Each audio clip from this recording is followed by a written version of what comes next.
Commander Sarah Chen stood on the bridge of the UES Harmony, watching the alien vessel drift closer through the viewport.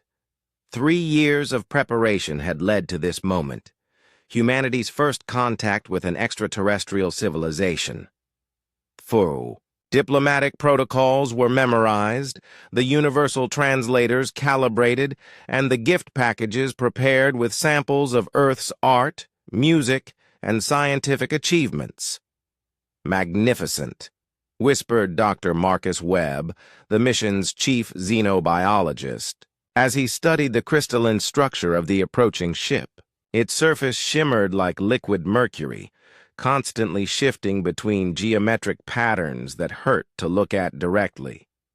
The alien vessel, designated Contact 1 by Earth Command, had appeared at the edge of the solar system 6 months ago.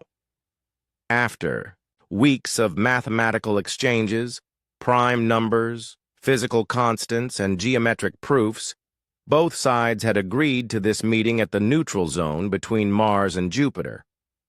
"Incoming transmission," announced Lieutenant Torres from the communications station. "The universal translator is working, sort of. It's fragmentary, but I'm getting something." The bridge fell silent as an otherworldly voice filled the air, like wind chimes caught in a hurricane. The translator's synthetic voice overlaid the alien sounds. "Greetings, sky swimmers. We are the Cathara Collective. Seek understanding, peaceful exchange." Chen smiled, feeling the weight of history on her shoulders. She activated the transmission array. "This is Commander Sarah Chen of the United Earth Ship Harmony. We come in peace, seeking friendship and knowledge between our peoples."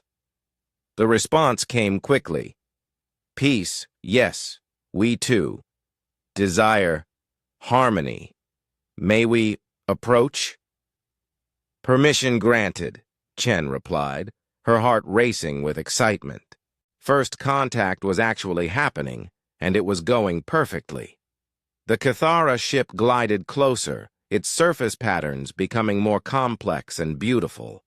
Chen's crew watched in awe as sections of both vessels began extending docking mechanisms, universal, designs that any space-faring civilization would recognize. Then everything went wrong. A brilliant lance of energy erupted from the Cathara vessel, striking the Harmony's starboard hull. Alarms shrieked as the ship shuddered under the impact. Emergency lighting bathed the bridge in angry red as systems overloaded. "Shields down to 60%, Torres shouted over the chaos.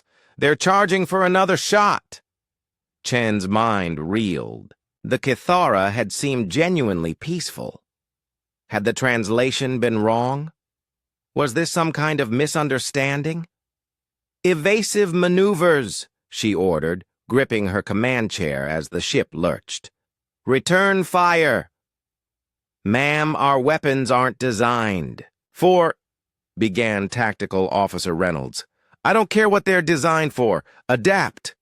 Another energy beam lanced past the Harmony, missing by mere meters. The alien vessel was repositioning, its crystalline surface now pulsing with an aggressive, crimson light. "Commander!" Dr. Webb called out from his station, his face pale. "I'm detecting massive energy buildup in their ship. Whatever they're preparing, it's 10 times more powerful than what they've already fired." Chen's training kicked in. 3 decades in the Earth Defense Force had taught her that sometimes, despite your best intentions, the universe forced your hand. She'd wanted to be remembered as the person who brought peace between species. Instead, she might be remembered as the one who started the first interstellar war. "All stop," she commanded. "Full power to forward shields. Reynolds, target there. Weapon systems with everything we have." "But, Commander, the diplomatic implications of being vaporized are pretty clear, Lieutenant. Fire." The Harmony's plasma cannons, designed for asteroid mining and debris clearing, erupted in a coordinated barrage. The improvised weapons struck the Kythera vessel's crystalline hull, sending cracks racing across its surface like frozen lightning. The alien ship's return volley never came.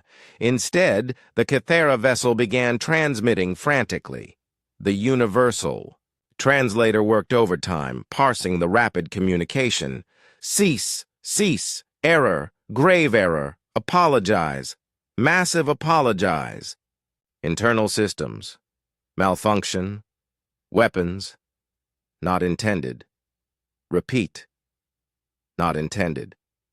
Chen held up her hand, halting her crew's next salvo. Explain yourself. The transmission continued, clearer now as the translator adapted. Honored sky swimmers, our vessel suffered cascade failure in energy distribution matrix. Weapons discharged without authorization. 4 crew minds responsible have been disconnected. We beg forgiveness for this terrible accident. Dr. Webb looked up from his instruments. Commander, I'm reading massive internal damage to their ship. Their energy patterns suggest they're barely maintaining life support. Chen studied the alien vessel, now listing badly and venting atmosphere from several hull breaches. The humans had responded to what they thought was an unprovoked attack with devastating efficiency. Their mining equipment had nearly crippled a ship that was probably technologically superior in every way. Kythera vessel, Chen transmitted. Do you require assistance? The response came loaded with what the translator interpreted as surprise and gratitude. You would help us after we harmed you? Chen looked around her bridge at the crew she'd led into humanity's first space battle. Reynolds was already calculating firing solutions for rescue equipment. Torres was preparing emergency medical supplies for transport. Dr. Webb was pulling up every xenobiology protocol they had for rendering aid to unknown species. They were soldiers, scientists, and explorers, but above all, they were human. And humans, Chen realized, had a peculiar gift for turning potential enemies into allies through unexpected compassion. That's what friends do, she replied simply. Prepare for rescue operations. As the Harmony moved to assist the damaged Kythera vessel, Chen allowed herself a small smile. First contact hadn't gone according to plan, but perhaps it had gone exactly as it needed to. The universe had just learned something important about humanity. They were dangerous when threatened, but even more dangerous in their capacity for forgiveness. The galaxy would never be the same.